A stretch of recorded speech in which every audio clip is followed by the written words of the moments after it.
पूरी कौम फ़लस्तीनियों के साथ खड़ी है। निगरान वज़ीर-ए-आज़म अनवारुल हक काकड़ ने फ़लस्तीनी अवाम से इजहार यकजहती के लिए नए साल पर हर किस्म की तकरीबात पर पाबंदी आयद कर दी। अगर आपको एक बड़ा धमाका करना है, अगर आपको एक बड़ा स्टेटमेंट देना है इजराइल के खिलाफ, तो आप ये कहिए कि 2024 की ईद हम नहीं मनाएंगे। जो दो ईदें आती हैं, एक बकरीद और मीठी ईद, कि जो बंदिश कल्चर है कि हर चीज़ जिसकी समझ नहीं आ रही उसको बंद करें। अब ये तो चले न्यू ईयर्स नाइट के ऊपर है, 14 अगस्त पे भी ये होता है। 14 अगस्त पे भी वो कहते हैं जी कि पिकटिंग करेंगे, रोकेंगे। तो पाकिस्तान ने जब भी बोला, लोगों ने पाकिस्तान को नॉन सीरियसली लिया, चाहे कश्मीर के बारे में बोला, चाहे फिलिस्तीन के बारे में बोला। तो भैया 0 + 0 = 0।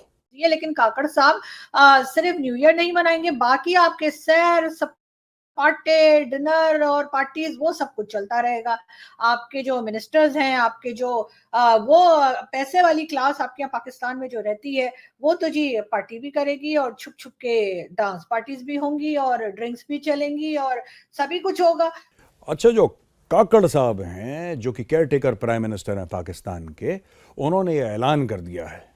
ऐलान क्या करा है उन्होंने? ये ऐलान करा है कि साहब पूरा पाकिस्तान नया साल नहीं मनाएगा। अच्छा, ये मना भी लेते तो क्या करते, मुझे समझ में नहीं आ रहा। ठीक है, पर उन्होंने फिर ऐलानिया था उनका कि साहब हम नया साल नहीं बनाएंगे, क्योंकि फिलिस्तीन में जो हमारे भाई हैं, जो सफ़र कर रहे हैं, हम उनके साथ खड़े हुए हैं, इसलिए हम नया साल नहीं बनाएंगे। सिर्फ पाकिस्तान ही दोस्तों ऐसी छिछोरी हरकतें कर सकता है। पाकिस्तान ने कुछ सब्सटैंशियल करा, सोचिएगा, मैं इनकी पोल पत्री भी खोलूंगा आपके सामने, लेकिन क्या पाकिस्तान ने फिलिस्तीनियों के लिए कुछ सब्सटैंशियल करा? इनके आवाज उठाने की कोई वैल्यू नहीं है, क्योंकि इनके आवाज की वैल्यू नहीं है।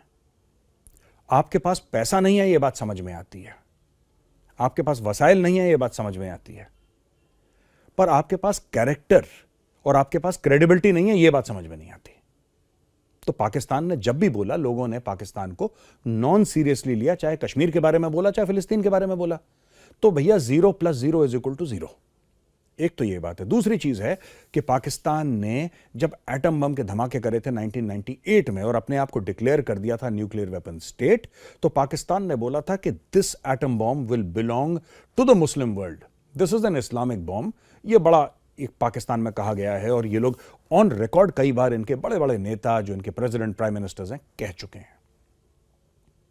ये जो एटम बॉम्ब है इस वक्त कहां है पाकिस्तान का? क्योंकि हर पाकिस्तानी गाना गाता है कश्मीर का, हर पाकिस्तानी गाना गाता है फिलिस्तीन का। कश्मीर का मालपुआ तो अमित शाह इनके मुंह से ले गए। ठीक है भैया, अब रहा फिलिस्तीन। फिलिस्तीन की भी टाइम फेस हो गई। तो ये कर क्या रहे हैं एटम बॉम्ब से पाकिस्तानी? और आखिरी चीज, ये कहना कि हम नया साल नहीं मनाएंगे, इतने सालों से 76 साल से तुम मना रहे हो, तुमने क्या कर लिया मना के जो इस बार ना मना के तुम करोगे? पहली बात। दूसरी चीज, ये सब देखिए, ये सब फालतू की चीजें, और मुझे लगता है कि पाकिस्तानियों को ना अब गुरेज करना चाहिए इन सब चीजों से। कि इस वक्त बल्कि बड़ा अच्छा किसी ने आर्टिकल लिखा है कि इस वक्त पाकिस्तान के अंदर हर लीडर जो है वो भारत की तारीफें कर रहा है, और बिलखसूस नवाज शरीफ साहब जो कि एस्टेब्लिशमेंट की मर्जी से पाकिस्तान आए हैं, मुसलसल लोग भारत के साथ रिलेशनशिप की बात कर रहे हैं कि हमने अपने पांव पे खुद कुल्हाड़ा मारा है, इसमें भारत का कोई लेना देना नहीं है, अफगानिस्तान का कुछ नहीं है, हमें हालात ठीक करने होंगे। बार बार इस चीज का किया जा रहा है। उस आर्टिकल में एक और चीज ये भी लिखी गई थी कि ये नवाज शरीफ साहब ये बयानियां आपकी एस्टेब्लिशमेंट की मर्जी के बगैर नहीं अडॉप्ट कर सकते, क्योंकि वो आए ही उनकी मर्जी से है, और उनकी मर्जी के बगैर वो आगे प्राइम मिनिस्टर भी नहीं बन सकेंगे। तो जाहिर है उन्हें ग्रीन सिग्नल दिया गया होगा कि हम भारत से अच्छे रिलेशनशिप चाहते हैं। अब वो एक तो जो रुकावटें 3-4 मिले जुले, एक साइड से आप कहते हैं हम रिलेशनशिप भारत से ठीक करना चाहते हैं, काकड़ साहब कह रहे हैं हम 300 जंगे करेंगे।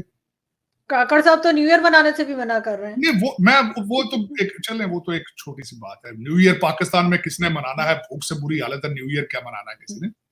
बल्कि उस पर भी मैं बात करूंगा आगे कुछ एक और। मुझे क्रिसमस के हवाले से भी एतराजात हैं। लेकिन अब देखें, बहुत बड़ा एक हादसा हुआ था इंडिया के अंदर। अगर आप अपने पांव उनके शूज में डाल के देखें तो बहुत बुरा एक वाकया था जो मुंबई अटैक था। मैं जाती तौर पर मैंने कभी आज तक बहसीते पाकिस्तानी या मुसलमान वो टोपी पहनकर कभी बात नहीं की। मैं आरजू दुनिया में हर एक बेदोश इंसान की मौत के लिए मैं उसके खिलाफ। जो इजरायली मारे गए थे हमास की तरफ से, मैं उसके भी खिलाफ था। आज जो इजराइल सिविलियंस को मार रहा है, मैं उनके भी खिलाफ। जो लोग मुंबई अटैक में मरे थे, मेरी फीलिंग्स है, मेरी दुआएं थी उनके लिए। बल्कि मुझे आज तक अपनी जिंदगी में 2 वाकयात कभी नहीं भूले। एक सितंबर 11 था अमेरिका के अंदर, और मैं लिटरली क्राइड दैट डे। फिर दूसरा विटनेस मैं उस मुंबई अटैक का था, और मैं I literally cry again for that. जो दोषी लोगों को जिस तरीके से ट्रेन स्टेशनों पे लोग घरों को जा रहे थे अपने दिन की दिहाड़ी मजदूरी लगा के, तो मारा गया बगैर किसी, उनका कोई कसूर ही नहीं था। और उनको सबसे बड़ा एतराज यही है कि क्रॉस बॉर्डर टेररिज्म स्पॉन्सरशिप, और खासकर स्टेट के हवाले से। देखिए ना, टेररिज्म मैं ये नहीं कहूंगा कि आप कर रहे हैं या नहीं कर रहे हैं, मैं ये सवाल नहीं है। बहसीत स्टेट ऑफ पाकिस्तान आपकी ये जिम्मेदारी बनती है, आप उनको ये बावर कराएं, यकीन दिलाएं आप उनको कि स्टेट टेररिज्म के अंदर इन्वॉल्व नहीं है। State is not sponsoring terrorism, वरना तो टेररिज्म आपके कंट्रोल में नहीं है ना। टीटीपी वाले रोज घुस के आपको भी मार रहे हैं, लेकिन उनको यकीन दिलाएं ना, ये कौन सी इतनी बड़ी बात है। फिर लोग आपको सीरियसली और मजीद सीरियसली नहीं लेंगे। अगर आपको एक बड़ा धमाका करना है, अगर आपको एक बड़ा स्टेटमेंट देना है इजराइल के खिलाफ, तो आप ये कहिए कि 2024 की ईद हम नहीं मनाएंगे, जो 2 ईदें आती हैं, एक बकरीद और मीठी ईद, हम दोनों ईद नहीं मनाएंगे।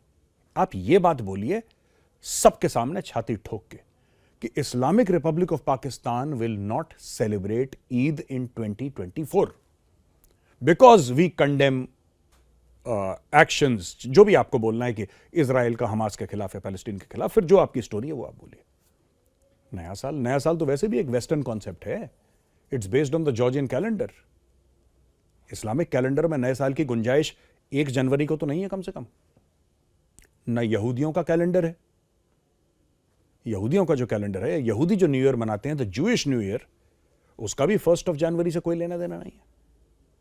तो जो 2 पार्टियां लड़ रही हैं, एक तरफ मुसलमान है, एक तरफ यहूदी हैं, जब दोनों ही ट्रेडिशनली नया साल उनका कुछ और है या नया साल को नहीं मानते, उनके रिलीजन में 1 जनवरी को एक cultural theme, global cultural theme की तरह सेलिब्रेट करते हैं, उसका कोई रिलीजियस सिग्निफिकेंस नहीं है, तो फिर एक बात बताइए, आप लोग क्यों ये कह रहे हैं कि हम ये कर देंगे? यानी कि आप सस्ते में निकलना चाहते हैं कि आप दुनिया के सामने ऐलान कर दें कि हम नया साल। ये बड़ी स्टूपिड हरकत करी है पाकिस्तान के प्राइम मिनिस्टर ने, केयरटेकर प्राइम मिनिस्टर ने, बड़ी, जिसको कहते हैं ना, बड़ी अहमकाना हरकत करिए। पाकिस्तान में इस साल का जश्न नहीं मनेगा, ये ऐलान किसी और ने नहीं बल्कि पाकिस्तान के केयरटेकर प्राइम मिनिस्टर अनवरुल हक काकर ने खुद की है। उन्होंने कहा कि इस साल पाकिस्तान में नए साल के जश्न पर प्रतिबंध लगाया गया है।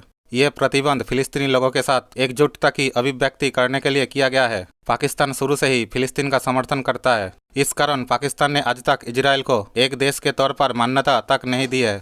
जानकारों का मानना है कि पाकिस्तान सरकार का यह फैसला पूरी तरह से राजनीतिक है। पाकिस्तान में अगले साल 8 फरवरी को चुनाव होने हैं। ऐसे में धर्म के नाम पर बने इस देश में फिलिस्तीन के प्रति प्रेम दिखाकर कट्टरपंथियों का वोट हासिल करने की कोशिश करेगा। केयरटेकर प्राइम मिनिस्टर अनवरुल हक काकर ने राष्ट्र के नाम एक संबोधन में कहा, फिलिस्तीन में गंभीर रूप से चिंताजनक स्थिति को ध्यान में रखते हुए और हमारे फिलिस्तीनी भाइयों और बहनों के साथ एकजुटता दिखाने के लिए सरकार ने नए साल जश्न के लिए किसी भी प्रकार के आयोजन पर सख्त प्रतिबंध लगाया है। काकर ने आरोप लगाया कि 7 अक्टूबर को इजरायली बमबारी शुरू होने के बाद से लगभग 9,000 बच्चों की मौत के साथ इजरायली सेना ने अब तक हिंसा और अन्याय की सभी सीमाओं को पार कर दिया है। उन्होंने कहा कि इजरायली सेना ने अब तक 21,000 से अधिक फिलिस्तीनी लोग मार दिया है।